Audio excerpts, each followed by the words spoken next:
जी अस्सलाम वालेकुम। आज का कैफ 4 के लेक्चर का आगाज करते हैं। लेक्चर नंबर हमारा 68। आप क्यों खड़े हैं भैया? ये क्यों खड़े हैं? असाइनमेंट क्यों नहीं की? तो आपका रोज का मसला होता है, रोज का ये मसला होता है। असाइनमेंट नहीं, असाइनमेंट करेंगे फेल हो जाएंगे, हो सकते हैं फेल अगर असाइनमेंट नहीं करेंगे तो। ये बात क्यों नहीं समझ आती आप लोग? और ये पीछे बैठ गए क्या दिखा रहा है ये मोबाइल पे सबको? ये सारे इसके साथ वाले सारे इसके मोबाइल को क्यों देख रहे हैं?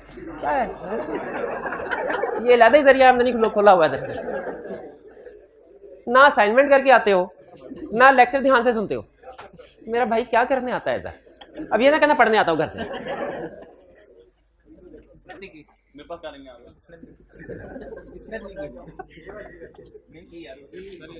बैठ जाए भाई, मैं तो ये दरखास्त ही कर सकता हूँ आपसे कि असाइनमेंट करके आया करें।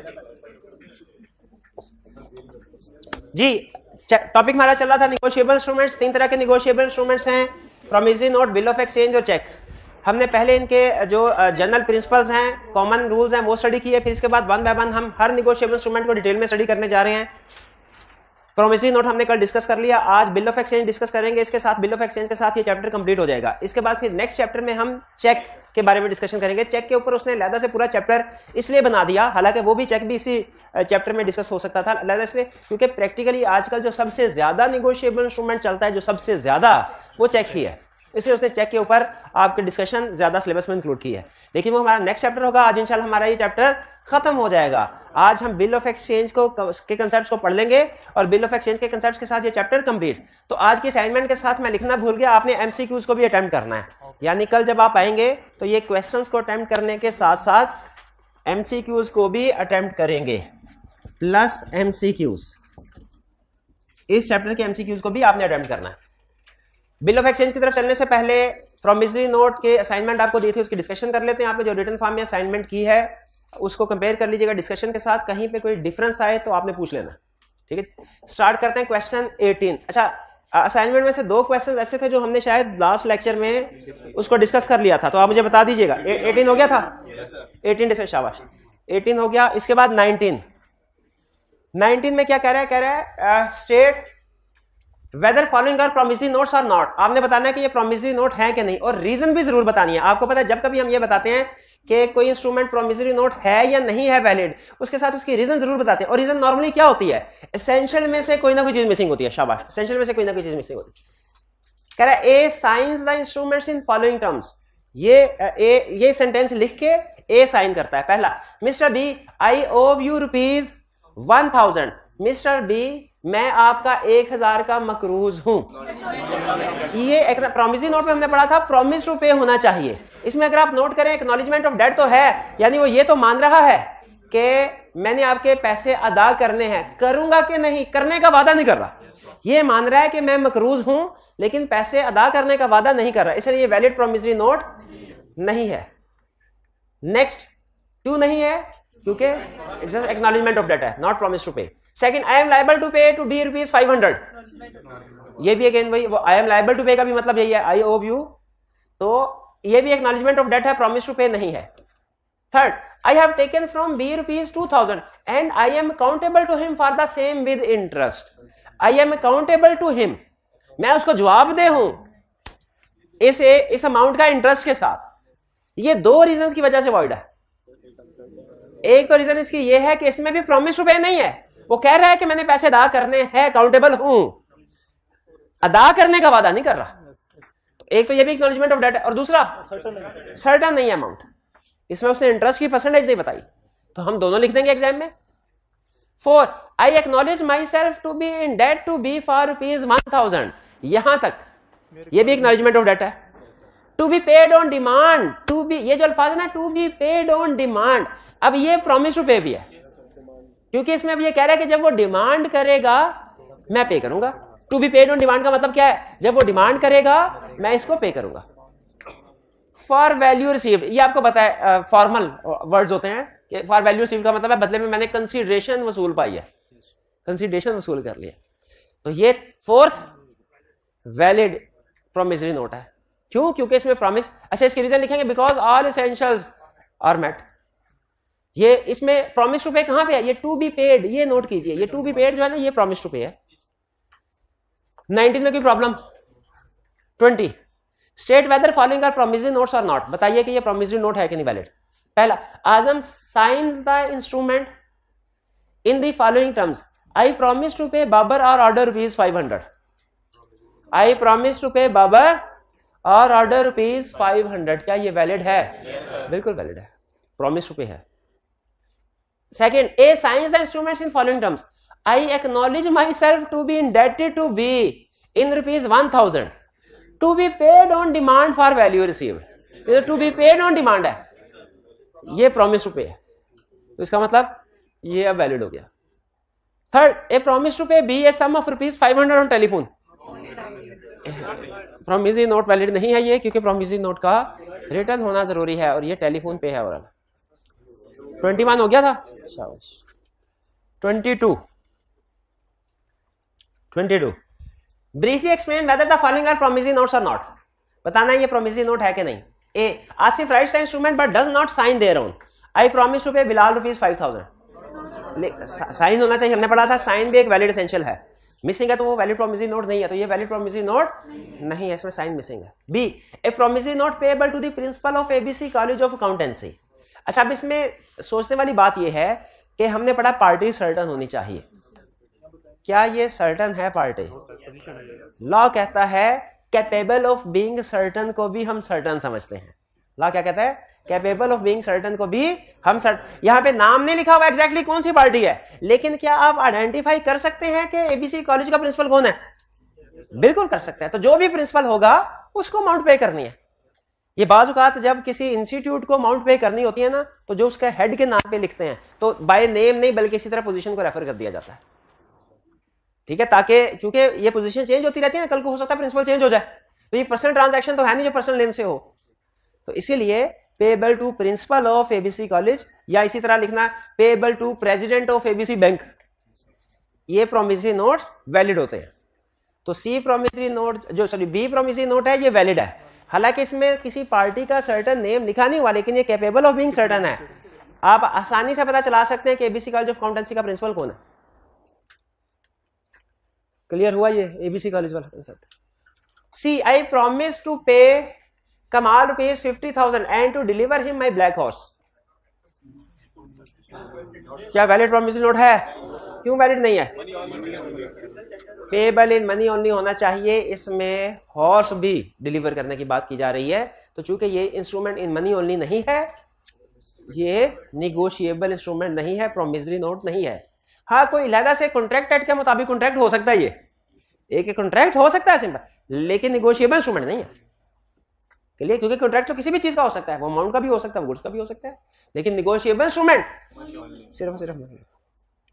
23 Sarbat of ₹500,000 to Jain, amount is payable on 11 August 2016, Sarbat intends to issue a negotiable instrument to Jain in satisfaction of her debt, Sarbat negotiable instrument issue करना चाहती है।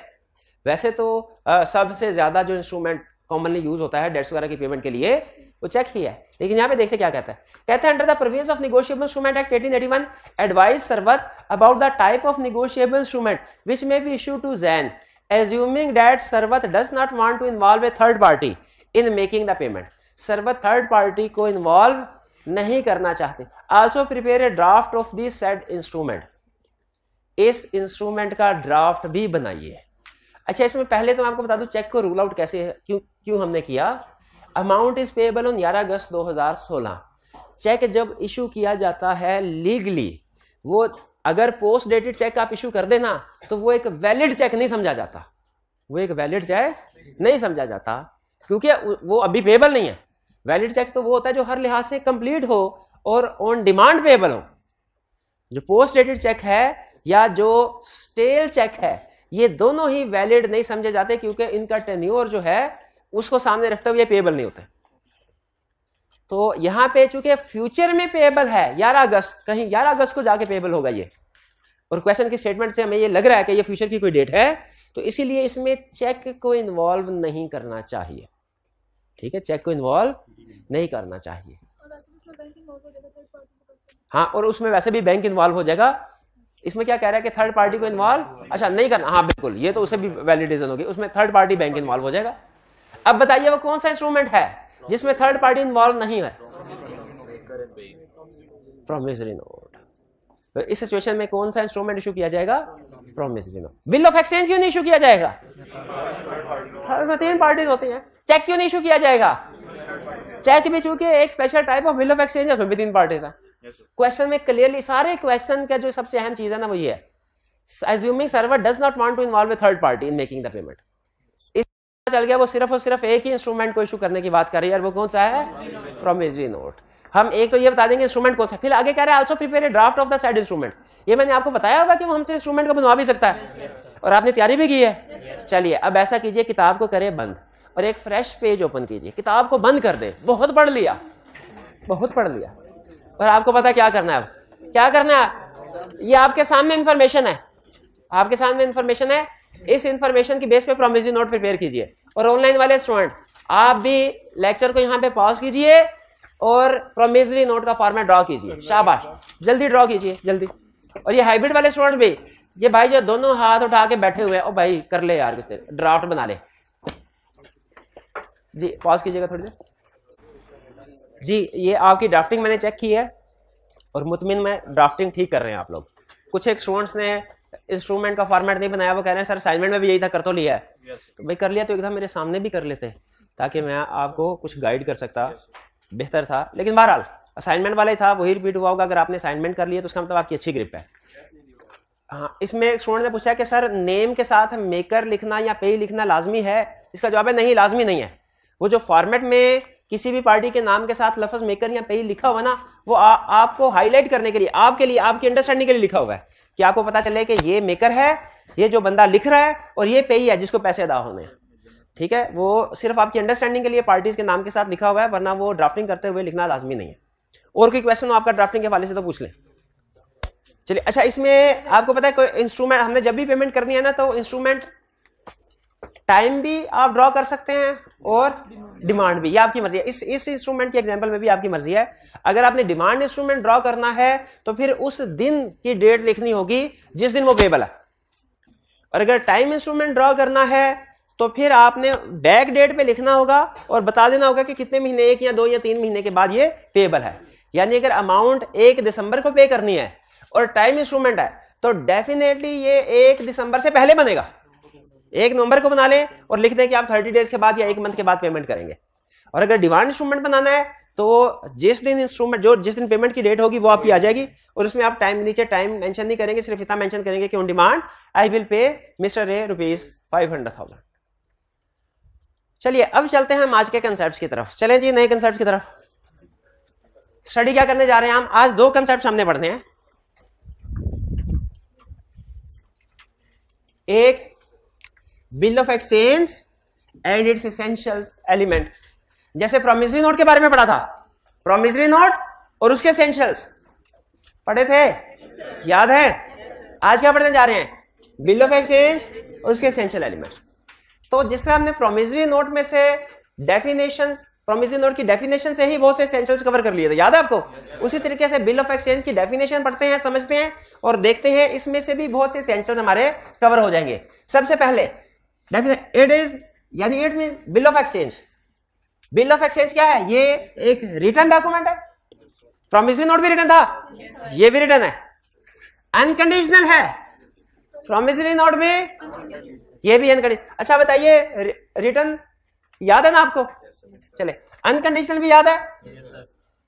ऑर्डर है, प्रॉमिस टू पे नहीं है, क्या ऑर्डर है? रिटर्न है, अनकंडीशनल है, ऑर्डर है, साइंड होगा ये भी, जैसे प्रॉमिसरी नोट था। साइन कौन करेगा?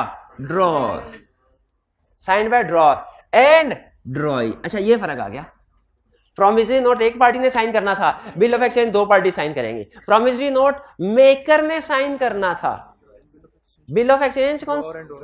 ड्रॉर और ड्रॉई, 2 लोग इसको साइन कर रहे हैं। ड्रॉर और ड्रॉर कौन है? जो लिख रहा है, जो ऑर्डर दे रहा है। ड्रॉई कौन है? जिसको ऑर्डर दिया जा रहा है। पैसे किसको मिलेंगे? ड्रॉर को कि ड्रॉई को? किसी को भी नहीं, इनमें से पेई को। ड्रॉर एंड ड्रॉई, टू पे, किस लिए कि वो पे करे क्या, certain sum of money, certain sum of money, certain हो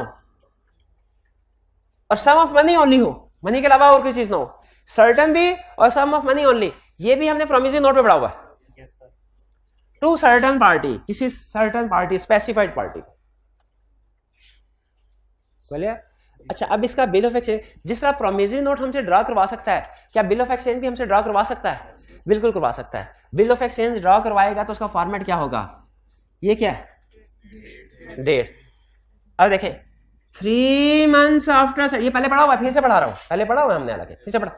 3 months आफ्टर साइट, जब दिखाया जाएगा, जब प्रेजेंट किया जाएगा, उसके 3 महीने बाद, उसके 3, यानी जब ये मेरे सामने, जब ये इंस्ट्रूमेंट लाया जाएगा उसके 3 महीने बाद। कौन सा इंस्ट्रूमेंट है, डिमांड के time instrument, time instrument. 3 months after site पे दिखने के, नजर आने के, ये इंस्ट्रूमेंट नजर आने के 3 महीने बाद मिस्टर XYZ पे को पे करो, पे करो, पे करो, हुक्म दिया जा रहा है, ऑर्डर, पे करो। किसको पे करो, मिस्टर XYZ को। क्या पे करो, 50,000 रुपए for value received, formal words. Revenue stamp लगती है, प्रोमिसरी नोट पे भी लगती है और बिल ऑफ एक्सचेंज पे भी, चेक पे नहीं लगती। नीचे साइन किसके है, ड्रॉर के, ड्रॉर है MNO, ड्रॉर। ये लेटर, और ड्रॉई कौन है, बैंक कहां से आ गया, बैंक कहां से आ गया, जिसको ऑर्डर दिया गया है। ड्रॉर कौन, ऑर्डर देने वाला। ड्राई कौन, जिसको ऑर्डर दिया गया है। ड्राई को उसने पैसे देने हैं। MNO ने कहा ABC से, MNO ने कहा ABC से, ABC भाई पे करो। MNO ने कहा, किससे कहा, ABC से, क्या कहा, भाई पे करो। जब आज तुम्हारे सामने ये इंस्ट्रूमेंट आए उसके 3 महीने बाद पे करो। क्या पे करो, 50,000। किसको करो, XYZ को। ये MNO, इसने साइन किए।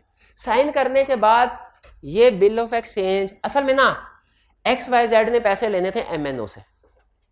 XYZ गया MNO के पास, ये प्रैक्टिस में ऐसे होता है। MNO अपनी सीट पे बैठा है, XYZ आया, XYZ ने कहा पैसे, MNO ने कहा अच्छा ठीक है देता हूं पैसे।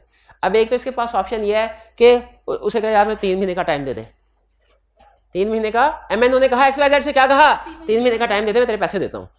XYZ ने कहा अच्छा लेकिन पहले तुम ज़बानी कलामी वादे करते रहो, एतबार कम है, लिख के दो। अगर अब MNO के ज़हन में 2 बातें आ सकती हैं। पहली बात कि मैं लिख के दे देता हूं, मैं वादा कर लेता हूं और मैं 3 महीने बाद इसको पेमेंट कर दूंगा। दूसरी बात, मैंने इसको पैसे देने हैं लेकिन मेरे पैसे आगे फंसे हुए हैं एक दूसरी पार्टी के पास, ABC के पास, तो मैं क्यों ना ऐसा करूं कि इसको ये कहूं कि तुम ABC से जाके पैसे ले लो। मैंने जो ABC से पैसे लेने हैं और फिर XYZ को देने हैं, तो मैं डायरेक्ट XYZ को कह देता हूं कि ABC से जाके पैसे ले ले। भाई ये भी तो होता है ना। अगर तो तीसरी पार्टी को इन्वॉल्व नहीं करना चाहते ये लोग, तो फिर MNO क्या करेगा, प्रॉमिसरी नोट इशू करेगा। और अगर फर्ज कीजिए ये प्रपोजल MNO ने XYZ के सामने रखा, XYZ ने कहा ठीक है लेकिन तुम मुझे लिख के दे दो ताकि बाद में कोई कंफ्यूजन ना हो, तो अब कौन सा इंस्ट्रूमेंट बेहतर है, बिल ऑफ एक्सचेंज। इस सिचुएशन में खड़े हैं ये सारे लोग, और अब इसमें MNO ये लेटर लिख रहा है। अब वो लेटर किसके नाम पे लिख रहा है, लेटर किसको मिलेगा, किसको एड्रेस किया जा रहा है, ABC को। और ये MNO ABC को कह रहा है कि जैसे ये जिस दिन ये लेटर दिखे उसके 3 महीने के बाद मिस्टर XYZ को तुमने 50,000 रुपए अदा करने हैं। अब प्रैक्टिकली क्या होता है, MNO स्टैंप लगा के साइन करके ये बिल ऑफ एक्सचेंज दे देता है XYZ को, लेकिन XYZ को कहता है भाई ठहर जाओ, घर जाने से पहले इसको साइन करवा लाओ ABC से, क्योंकि जब तक इस ऑर्डर को ABC एक्सेप्ट नहीं करेगा, यस नहीं करेगा, इस ऑर्डर की कोई हैसियत नहीं है। इसीलिए इसकी एक्सेप्टेंस जरूरी होती है। और ये जब बिल ऑफ एक्सचेंज ABC के पास पहुंचता है, ABC यहां पे अपने साइन करता है। ABC जो ड्रॉई है, ड्रॉई यहां पे अपने साइन करता है। साइन करने का मतलब ये है हाँ मुझे मंजूर है, मैंने साइन कर लिए, एक्सेप्ट कर लिया, अब जाओ तुम जब भी आओगे ये निगोशिएट, उसके 3 महीने बाद तेरे को पेमेंट कर दूंगा। ये बात समझ आई? ड्रॉर समझ आया कौन है, ड्राई समझ आया कौन है, पे समझ आया कौन है, और खासतौर पे एक्सेप्टेंस वाला पॉइंट समझ आया आपको कि बिल ऑफ एक्सचेंज में एक्सेप्ट, क्योंकि जब तक ड्रॉई एक्सेप्ट नहीं करेगा कि हाँ मैं देनदार हूं एमएनओ का, तो उसका कोई फायदा नहीं है इस इंस्ट्रूमेंट का। तो एक्सेप्टेंस का मतलब समझ आया क्या होता है? एक्सेप्टेंस का मतलब है मानना कि हाँ मैं वाकई देनदार हूं एमएनओ का, और अब उसके कहे के मुताबिक मैं एक्स वाई जेड को ये पैसे अदा कर दूंगा। लॉ यहां पे एक बड़ी अजीब बात करता है। बड़ी अजीब बात क्या करता है?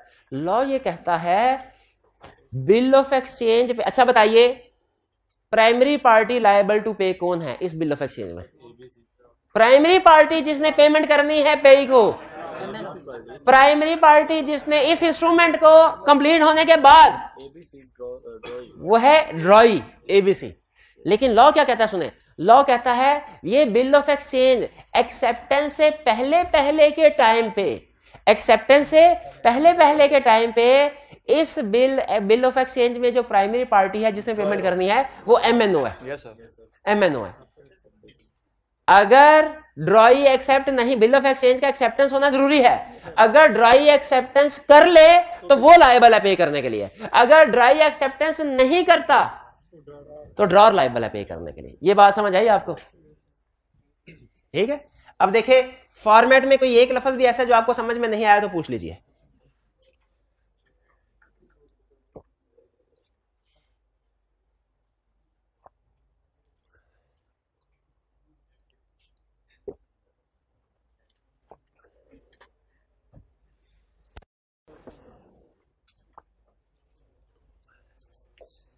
जी क्लियर हो गया ये?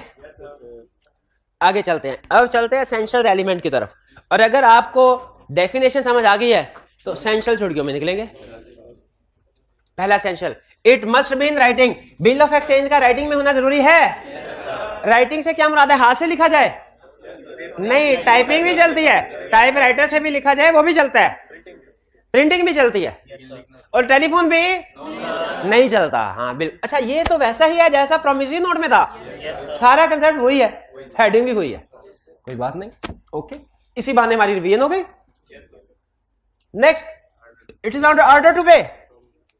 ये प्रॉमिस टू पे नहीं है, ऑर्डर टू पे है। अच्छा मुझे बताइए यहां पे अगर लिखा होता प्लीज पे, वो ऑर्डर होता? प्लीज पे भी ऑर्डर होता।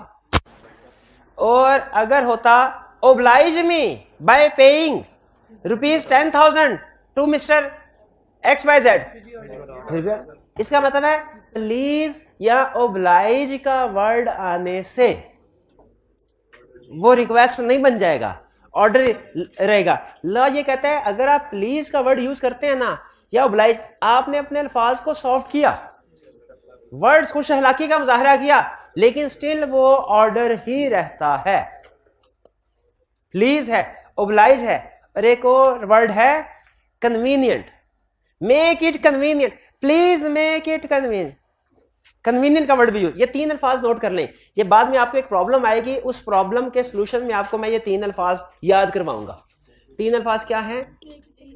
Please, oblige, convenient. Please, oblige, convenient.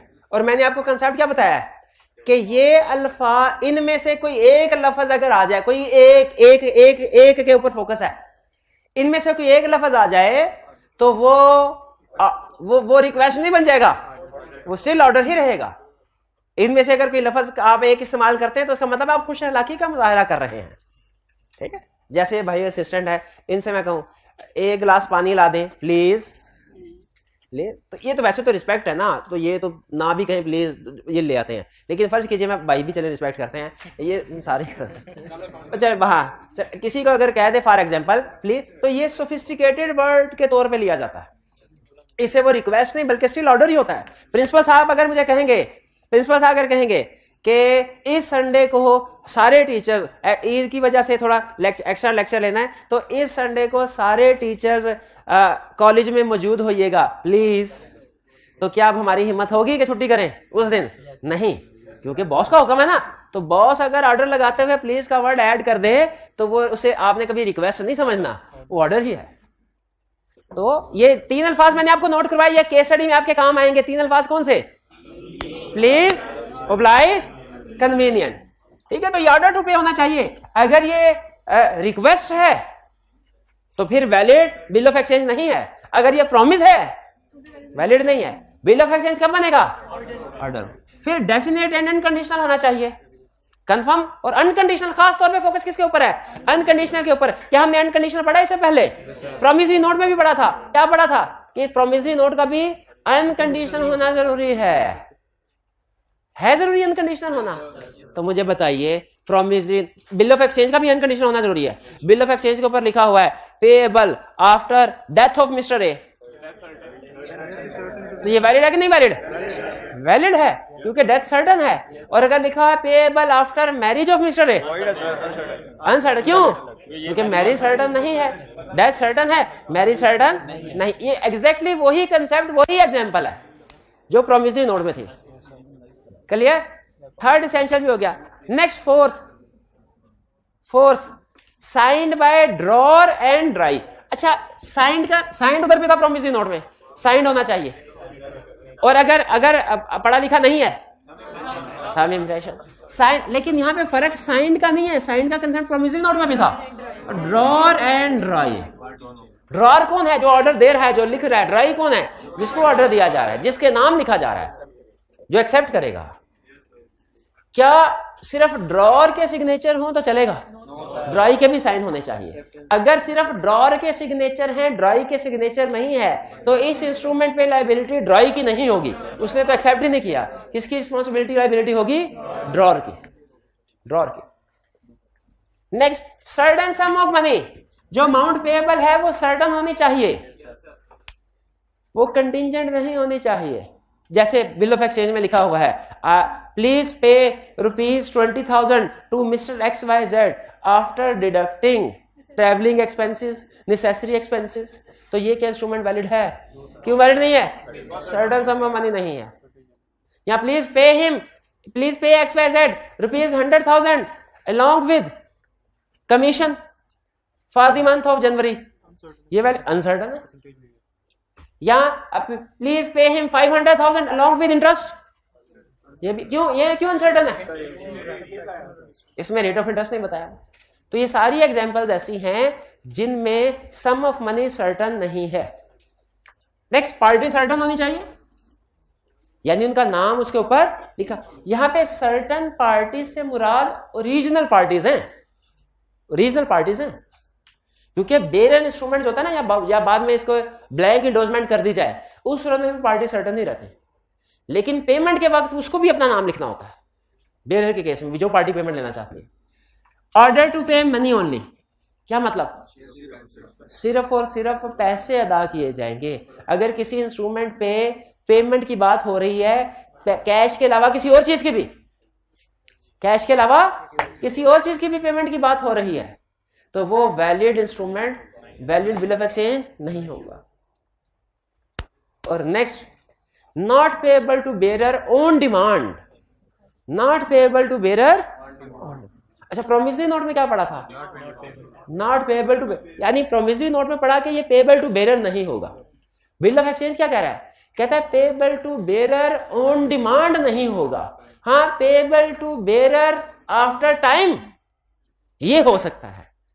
यानी जो बिल ऑफ एक्सचेंज है ये बेरर इंस्ट्रूमेंट तो हो सकता है, लेकिन बेरर में टाइम इंस्ट्रूमेंट होगा, बेरर में डिमांड इंस्ट्रूमेंट नहीं हो सकता। क्यों नहीं हो सकता भला? इसकी रीजन हमने पढ़ी है। क्योंकि जब कभी बिल ऑफ एक्सचेंज की पेमेंट होगी तो इसकी इंक्वायरी करना लाजमी होती है। ये पढ़ा हुआ हमने कि बिल ऑफ एक्सचेंज की पेमेंट करने से पहले इंक्वायरी करना लाजमी है, पढ़ा है हमने। तो इंक्वायरी करने के लिए टाइम लगता है कि नहीं लगता? इसीलिए उन्होंने कहा bill of exchange payable to bearer तो हो सकता है, लेकिन payable to bearer on demand नहीं हो सकता। कुछ समझ आई?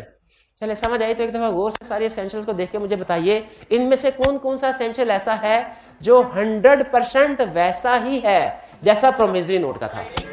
One by one writing order to pay, हाँ जी, ये नहीं, ये क्यों नहीं, हाँ, वहां क्या फर्क था, ये है ऑर्डर टू पे, वो क्या था, फिर इसके बाद ये था सेम, ये भी फर्क है, क्या फर्क था, वहां था साइंड बाय मेकर ओनली, यहाँ पे signed by drawer and drawee, दो बंदे, certain sum of money, certain parties, order to pay money only, ये मनी ओनली, सिर्फ ऑर्डर के ऊपर फोकस ना करें, मनी ओनली, ये भी ठीक है। Not payable to bearer on demand, ये फर्क है, वहां पे था not payable to bearer promise, यहाँ पे not payable to bearer on, ये डिफरेंस मैंने, आप ये समझ रहे होंगे शायद मैंने यही कंसेप्ट आपको दोबारा रिपीट कराया, ये असल में एक दूसरा कंसेप्ट पढ़ाया मैंने आपको, कौन सा, difference between promissory note and bill of exchange, clear?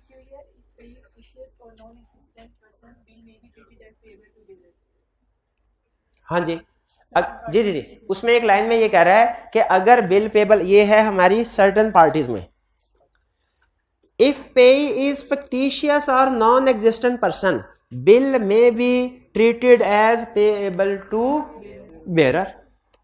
अगर पे किसको कह रहे हैं, जिसको पे करना है, अगर यहां पे लिखा हो 3 months after sight pay to mister X Y Z के बजाय लिखा हो पे टू जकूटा जिन, अब बताइए किसको पेबल होगा, क्योंकि वो फिक्टिशियस पर्सन है, नॉन एग्जिस्टेंस है, कहीं एग्जिस्ट नहीं करता, किसको पेबल होगा, बेरर को।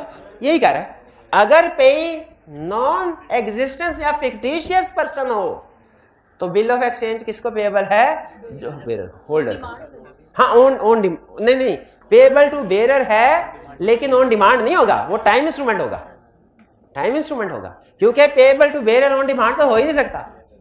अच्छा, यहां पे एक चीज ध्यान में रखिएगा, जो लफ्ज इस्तेमाल हुआ वो है पे अगर फिक्टिशियस या नॉन एग्जिस्टेंस हो, हाँ ड्रॉर और ड्राई, ये मैं आपको आज नहीं बताऊंगा, ये आप पढ़ के आएंगे फिर मुझसे पूछेंगे एमसीक्यू के दौरान में, फिर मैं आपको बताऊंगा। एमसीक्यू के दौरान में हो सकता है क्वेश्चन आए जिसमें वो ये कहे, क्या ऐसा पॉसिबल, सिर्फ क्वेश्चन आपके जहन में ला रहा हूं, इसका जवाब अभी नहीं दूंगा, क्या ऐसा हो सकता है कि ड्रॉर ही पे ही हो। कल हमने इस तरह का कोई कंसेप्ट पढ़ा था प्रोमिसरी नोट में कि क्या मेकर ही पे ही हो सकता है, वो वाइड था क्योंकि एक ही पार्टी है। अच्छा इंडोज करे तो वैलिड है, इंडोज करे तो वैलिड, वरना वाइड। सोचे क्या ड्रॉर ही पे ही हो सकता है,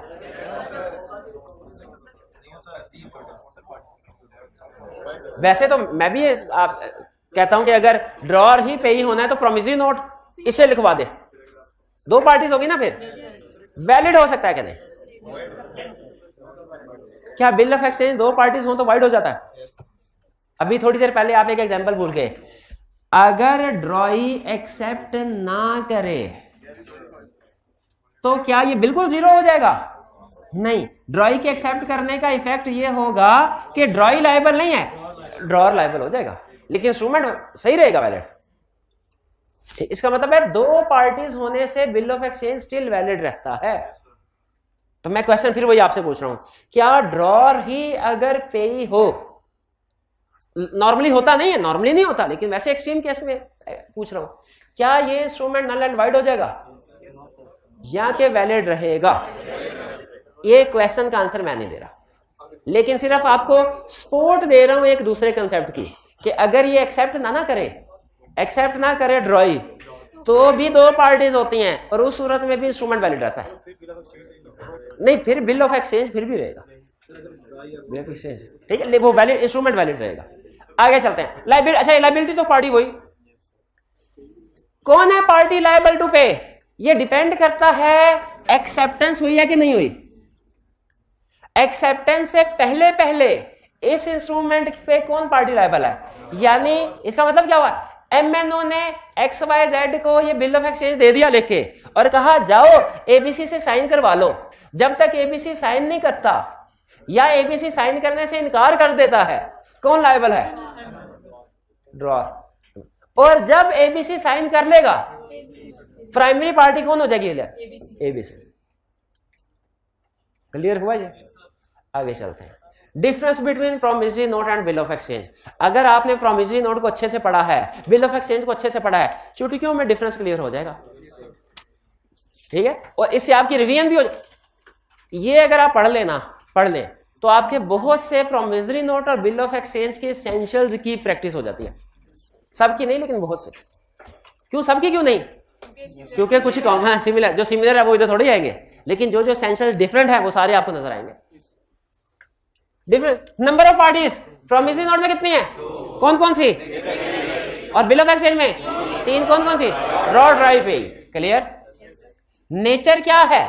प्रोमिसरी नोट प्रॉमिस है। बिल ऑफ एक्सचेंज की नेचर क्या है? ऑर्डर है। एक्सेप्टेंस फ्रॉम नॉट, क्योंकि प्रोमिसरी नोट में जिस बंदे ने पेमेंट करनी है खुद लिख रहा है बकल्लम में खुद, तो जब बकल्लम में खुद हो तो फिर एक्सेप्टेंस की जरूरत तो नहीं होती। और बिल ऑफ एक्सचेंज में नेचर ऑफ, अच्छा ये डिस्कस करने की जरूरत है। Nature of liability promissory note में प्राइमरी एंड एब्सोल्यूट है। इसका मतलब क्या है?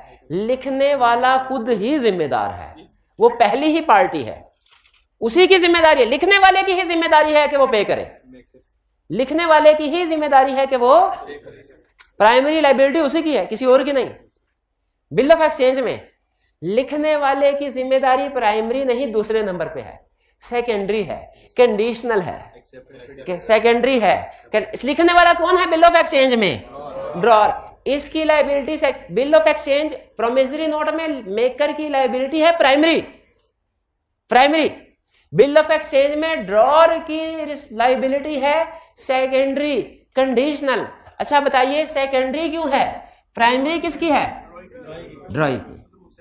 अगर वो एक्सेप्ट कर ले तो, बिल्कुल एक्सेप्ट करने के बाद की बात करें। और कंडीशनल क्यों है?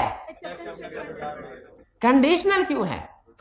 क्योंकि अगर ये इनकार करेगा पेमेंट से तो फिर इसकी लायबिलिटी होगी, वरना नहीं। तो प्राइमरी लायबिलिटी प्रोमिसरी नोट में किसकी है? मेकर की। बिल्कुल एक्सेप्टेंस के बाद सेकेंडरी की होगी, एक्सेप्टेंस के बाद ही की बात कर रहे हैं हम, क्योंकि नॉर्मली एक्सेप्टेंस हो जाया करती है। क्लियर? ये प्राइमरी सेकेंडरी लायबिलिटी समझ आई। Payable to order only, promissory note payable to bearer नहीं ना हो सकता, जबकि bill of exchange payable to bearer हो सकता है, इफ टाइम ऑन डिमांड नहीं हो सकता, ठीक है। और ये यहां पे ऑर्डर है, हाँ पेएबल टू बेरर भी हो सकता है और ऑर्डर भी हो सकता है। पेएबल ऑन डिमांड और टाइम, और ये तो सेम है, सेम है, कोई फर्क तो नहीं है इसमें। चलिए ठीक है, ये फिर डिफरेंस सुना हुआ, इसको फिर रहने दे, ये ऊपर कवर हो गया।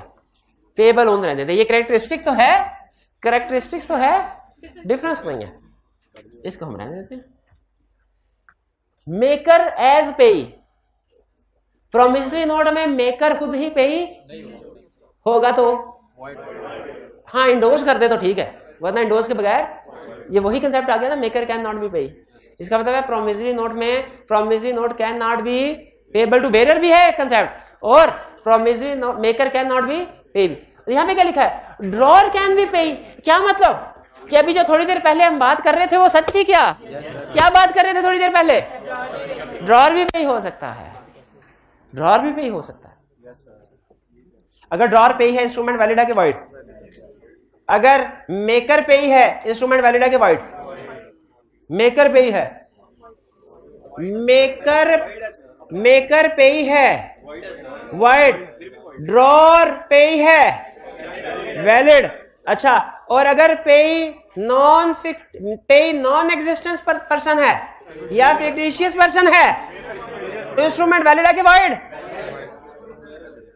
पेई नॉन एग्जिस्टेंस या फिक्टिशियस पर्सन है, इंस्ट्रूमेंट वैलिड है कि वॉइड है? वैलिड है, वो बेरर हो जाता है, बेरर हो जाता है। नोटिस ऑफ डिसऑनर, इंस्ट्रूमेंट के डिसऑनर होने का नोटिस।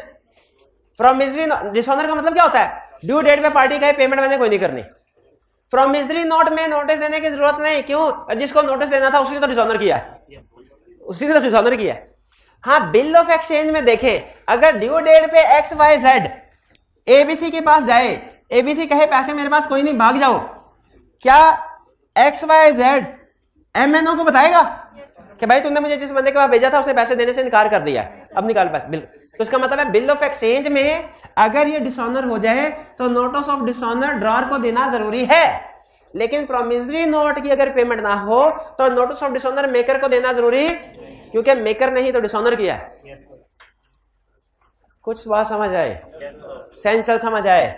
फीचर्स भी एसेंशियल्स तकरीबन आधे से ज्यादा एसेंशियल्स वही थे प्रोमिसरी नोट वाले, ठीक है। बाकी जो डिफरेंट थे वो हमने डिटेल में डिस्कस कर लिए, और इसी तरह डिफरेंस भी हमने promissory note bill of exchange का डिस्कस कर लिया। कोई प्रॉब्लम तो नहीं डिफरेंस में, इजी थी चीजें।